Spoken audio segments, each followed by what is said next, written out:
It's time for another Dice Tower review with Zee Garcia.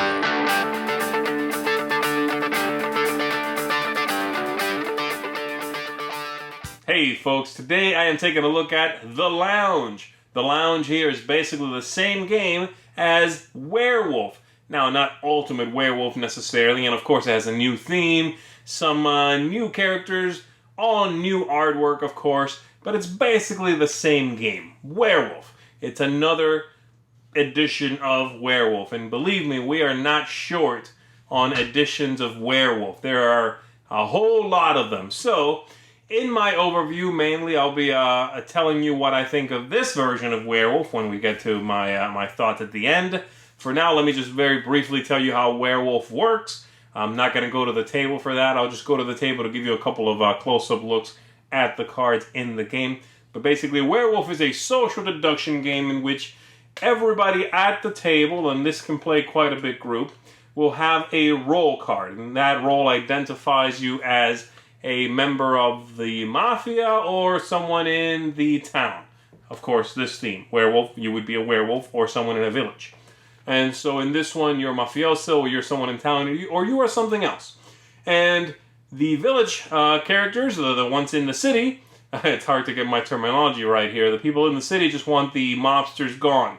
If you eliminate every mobster, you win the game. The mobsters want to win themselves, so they want to get rid of the villager, the townspeople.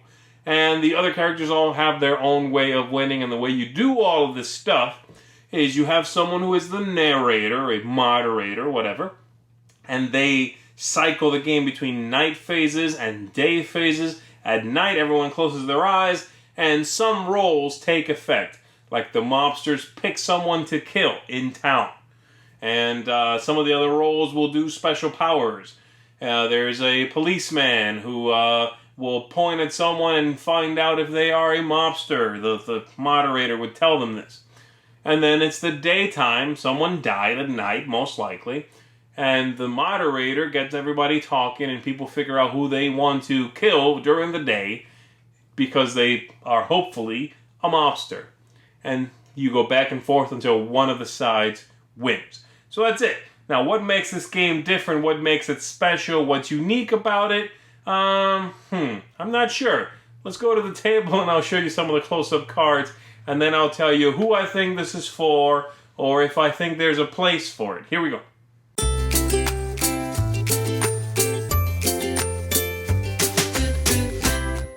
There's three kinds of cards in the game. You have the city folks, you have the mafia folks, and then others that have their own special powers, own way to win the game. They also give you 3 blanks if you want to make up your own. And the artwork, as you can see, really is pretty spectacular and very well done, very attractive. It really pops. The cartoony look is great for the game.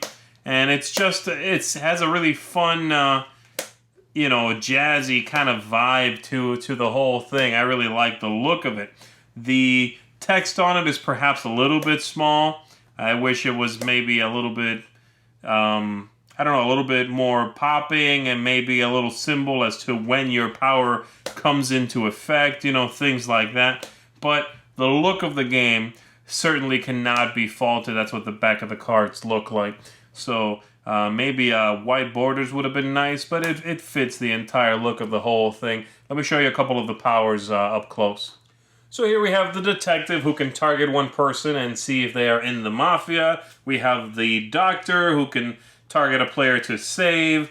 The oracle here, which is a fun one. If you die, the person who you targeted the previous night has their role revealed. So that's pretty neat. We have the granny, and I just love that drawing. But the granny, whenever someone targets you, they die. And their power does not go off. We've got now some that are a little bit more confusingly written, which is actually one of my main complaints in the game, and I wish the writing was a little clearer. This one, celebrity. Anything that happens to the celebrity is announced the next day.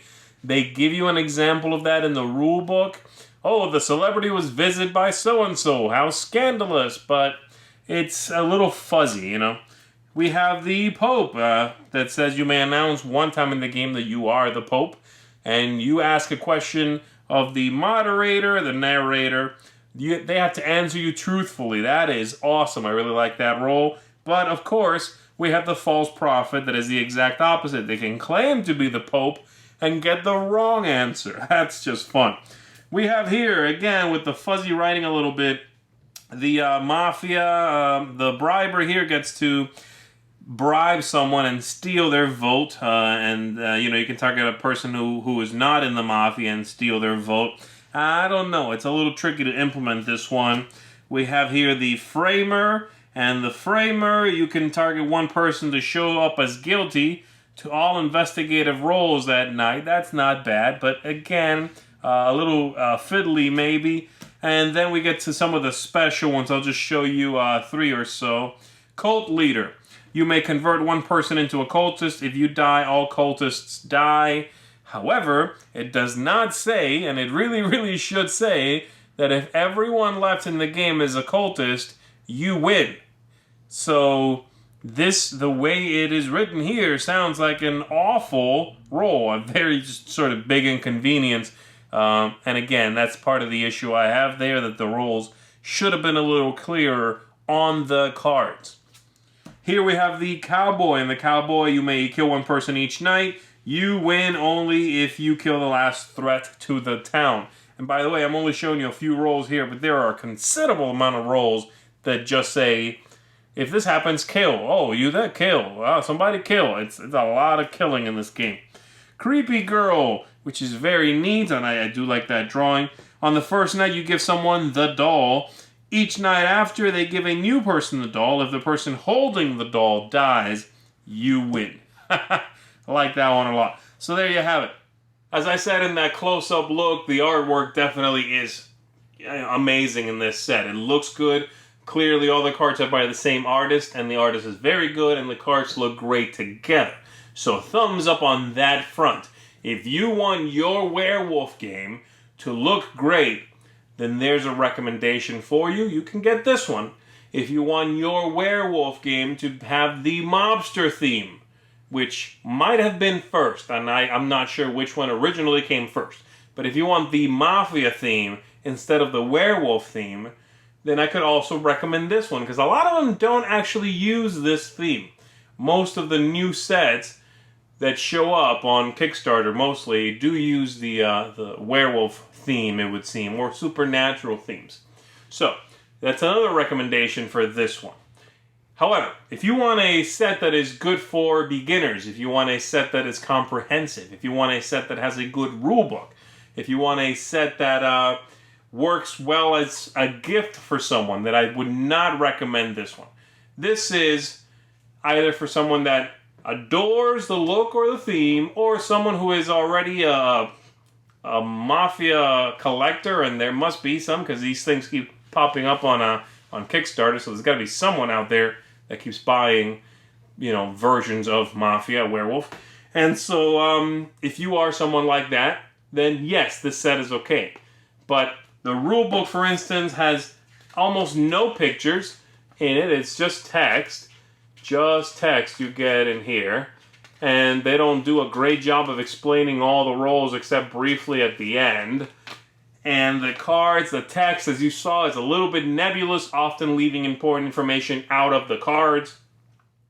And it's just not as good a Mafia set as it could have been. The look is great, but the functionality is not there.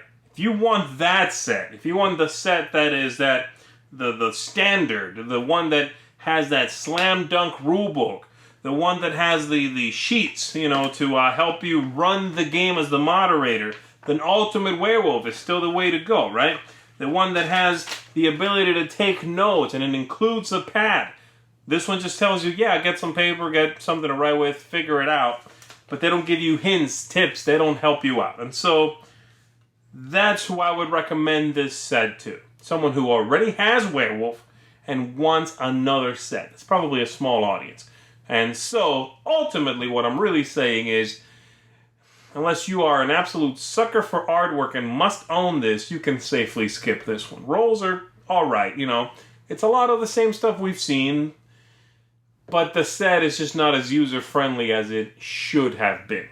And that's why I had to give it a pass. I love Werewolf, but I don't have to recommend this when there are that many versions of Mafia Werewolf out there, and some that are just so clearly superior to this one. So there you have it. Those are my thoughts on The Lounge. Thanks so much for watching the Dice Tower videos. Find more great videos and reviews, as well as our top-rated audio podcast at Dicetower.com. You can also find other great shows at Dicetowernetwork.com. I'm Eric Summerer, and you've been watching The Dice Tower. The Dice Tower is sponsored by Cool Stuff Inc., where you can find great games for great prices. Cool stuff in stock. Check them out at CoolStuffInc.com.